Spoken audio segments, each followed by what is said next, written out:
Galactic Edge, The Black Hole Exodus. Episode 2. Reborn. Who quickly found his place among the regular members of our crew and assisted in coordinating the technical teams. We went through every inch of the damaged decks. Egon, an older man with deep wrinkles and eyes that could tell hundreds of extraordinary stories, was a veteran of the spaceship Quantum Odyssey. 20 years ago, he participated in one of the most daring tasks, transporting living tissues from Titan, Saturn's moon, known for its complex organic compounds and conditions reminiscent of early Earth. It was on this mission that Egon built his reputation as an excellent technician. He was the one who devised innovative ways of preserving and transporting sensitive samples. His work later contributed to the development of medical technologies and understanding of the complexity of extraterrestrial life. When the opportunity arose, he embarked on Solaris Seeker. He saw it as a chance to relive, at least briefly, the excitement of space travel. In orbit around Mars, he wanted to reminisce about the good old days. Little did he know that he would tie another part of his life to the ship. The structure of Deck 3 is almost completely destroyed. We will have to close off most of the section, I stated while reviewing the information on my tablet. Egon jotted something down in his notebook. He was the only one on board still using a classic pen, thoughtfully sketching on sheets of paper. The situation on Deck 3 was particularly bad. The air conditioning was not working, and there was no breathable atmosphere. The only thing we had managed to accomplish in the few hours since the encounter with the black hole was to extinguish the fire and weld the ship's hull so that we wouldn't have to secure it with such a strong energy field. In the process, we lost 5 robots. 2 got stuck in the debris and burned up, while 3 more were thrown out of the ship's spaces into the open cosmic space by a sudden explosion. Deck 4 will also require extensive repairs, Egon suddenly declared, handing me a list of faults. I flipped through it, thinking about when the teams could start working. Everyone was exhausted, the crew was running on fumes. Fortunately, we had enough material to carry out the necessary work. We need to redistribute the teams. The best technicians should start on Deck 4, while the others can continue working on 3, Egon continued. I nodded. Let's put together a detailed repair plan. Every minute now is worth its weight in gold. In the evening, a brief ceremony was held in memory of those who had passed away. The crew, along with the visitors, gathered in the main dock where Aiden spoke a few words. Tonight, we remember those who have left us. Their memory will always be a part of the Solaris Seeker. After the ceremony, the remains of the deceased were released into space, each in a small, specially modified capsule. It was the final act for those who had died, whether in the line of duty or due to a tragic accident. The following days were demanding. The crew worked tirelessly on repairs.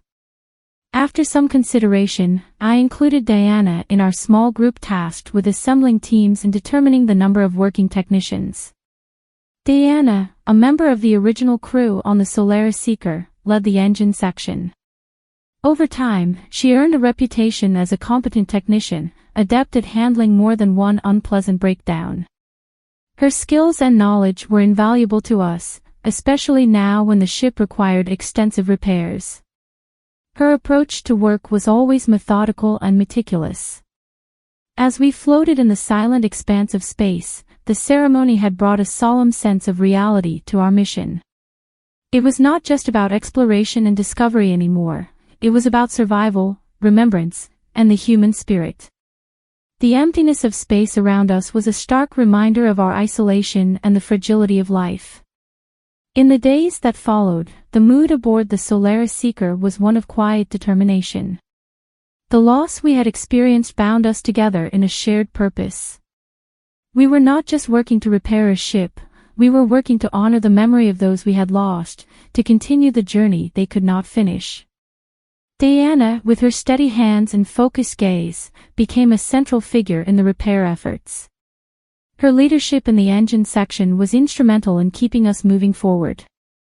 Her ability to find solutions to complex problems and her unwavering commitment to the task at hand inspired those around her. As the chief science officer, I found myself working closely with Diana, coordinating the technical aspects of the repairs with the scientific needs of our mission. Our collaboration was a blend of engineering prowess and scientific inquiry, a necessary synergy in the face of our challenges. Each day brought new obstacles, but also small victories. The hum of the engines, once a background noise, became a symbol of our resilience. With every repaired system and sealed breach, the Solaris Seeker was slowly coming back to life, a testament to the skill and dedication of its crew. And as we worked, the vastness of space around us, with its infinite stars and planets, was a constant reminder of our journey's purpose. We were not just survivors, we were explorers, continuing a mission that was bigger than any one of us, a mission that stretched beyond the stars. That night, I finally spent in my cabin. Repairs were underway according to schedule, and everything indicated that the ship would be brought back to operational status.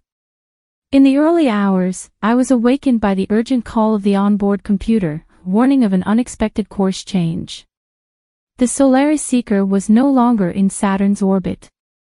We were being pulled into a new center of the solar system, a region where we would have previously searched for Jupiter. The roar of the engines was clearly audible. They were running at full power. Yet, according to the data, we were barely moving. Groggy, I rushed to the bridge. Utter chaos reigned there. Aiden was gripping the handles of the captain's chair tightly, while Diana, with dark circles under her eyes, frantically illustrated something to the engine section team on the display. Navigator Kanan stared blankly at the panel in front of him, as if he couldn't believe what he was seeing. What's happening? I exhaled as I approached Aiden. It seems we're in the midst of an unknown gravitational anomaly. The engines are failing to keep us on course. We're falling into a gravitational well, Aiden replied, his voice tense. He turned to Diana. Can we do anything to boost the engine power? We're doing what we can, Captain, but it's like we're sailing against a strong current, Diana shouted. The situation on the ship was grave. However, I remembered a similar event I had experienced once on the space station Explorer. We had found ourselves under the strong gravitational influence of a collapsing star, which we had been studying for many months. A sudden engine failure had threatened us with a fate similar to what we were facing now. But the captain had kept his cool.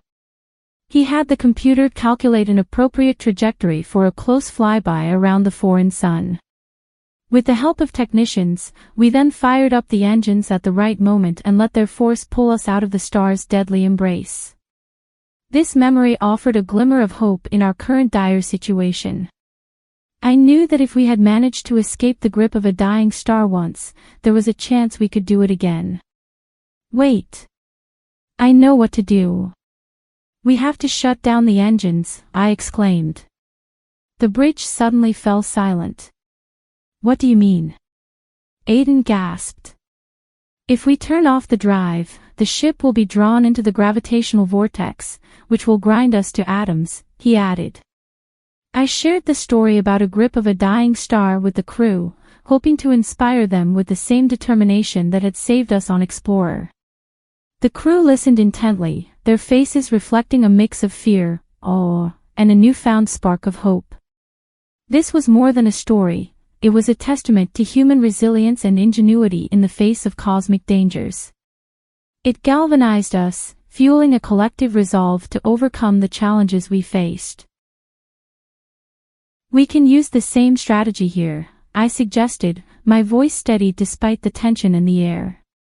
If we can calculate a trajectory that uses the gravitational pull of the anomaly, we might be able to slingshot ourselves out of this situation.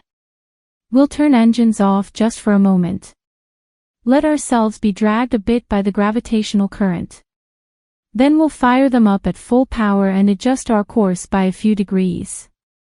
That way, we should bypass the center of the gravitational anomaly, fly around it, and with a bit of luck, get out of its reach," I added. "I've already entered the necessary calculations into the computer." "It looks good," I continued, projecting the data onto the main screen.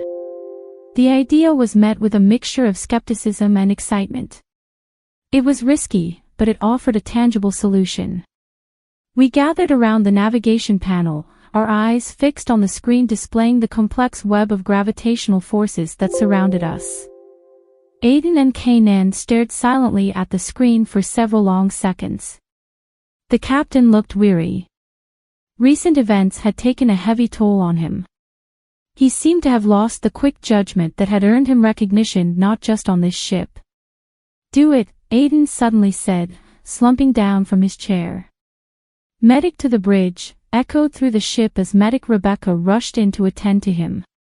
Deanna double-checked the computer-calculated data. She smirked.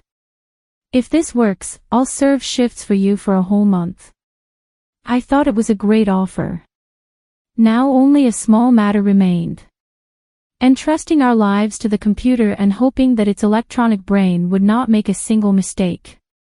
The maneuvers of the Solaris had to be complex and precise. The human brain couldn't handle such complex calculations and fast maneuvers. Deanna, with her technical expertise, meticulously reviewed the calculations made by the ship's computer, her eyes scanning the console. Her expression was one of intense concentration, mirroring the high stakes that were all too clear to everyone on board. The rest of the crew provided their insights, pooling our collective knowledge and experience to fine-tune the plan. Time was of the essence. Every second we spent deliberating brought us closer to potential disaster. But haste could lead to miscalculations and failure. We needed to strike a balance between speed and accuracy. As the calculations took shape, a sense of cautious optimism filled the bridge. We were charting a course through a minefield of gravitational anomalies, each one a potential trap that could spell our end. But there was also a path to safety, a narrow corridor through the chaos that, if navigated correctly, could lead us to freedom. With the course set, we prepared for the maneuver. The tension on the bridge was palpable as the countdown began. "Engines ready," Deanna announced, her voice steady. The moment of truth arrived. "I'm handing control of the ship to the computer." 3, 2, 1, done, Deanna said. "I am assuming control of the ship," announced the calm voice of the ship's computer. The system suddenly shut down the engines. The Solaris violently shook. The anti-gravity systems kept us in our places. On the starboard side, auxiliary thrusters flared up, and the ship sharply turned in the direction of the gravitational flow. The stars visible through the portholes began to accelerate. The silence was palpable. After several tens of seconds, the system restarted the engines. I was so glad to hear them again. The Solaris groaned under the pressure of brutal acceleration. The ship's skeleton was subjected to excessive strain. The structural integrity of the ship began to collapse. The monitors started counting down the seconds to the ship's disintegration. 8, 7, 6, 5, 4, the computer nodded. Suddenly, the Solaris Seeker stopped shaking. The flickering of the stars outside the windows gradually slowed down. The ship's system gradually reduced engine power. "Operation successfully completed," announced the dry computer voice to the bridge, where unbridled excitement erupted. When the ship finally emerged from the danger zone, a collective cheer erupted on the bridge. We had done it. We had navigated through the eye of the storm and come out on the other side, a little worse for wear but intact and alive. The maneuver was daring, a gamble against the odds, but it paid off.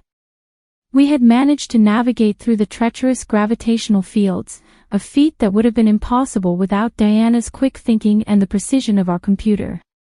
In that moment, as we drifted away from the gravitational anomaly, the bridge crew shared a collective sigh of relief. We had survived, thanks to a combination of human ingenuity and technological prowess. The Solaris Seeker, battered but unbowed, continued its journey through the cosmos, a testament to the enduring spirit of its crew and their unyielding quest for the unknown.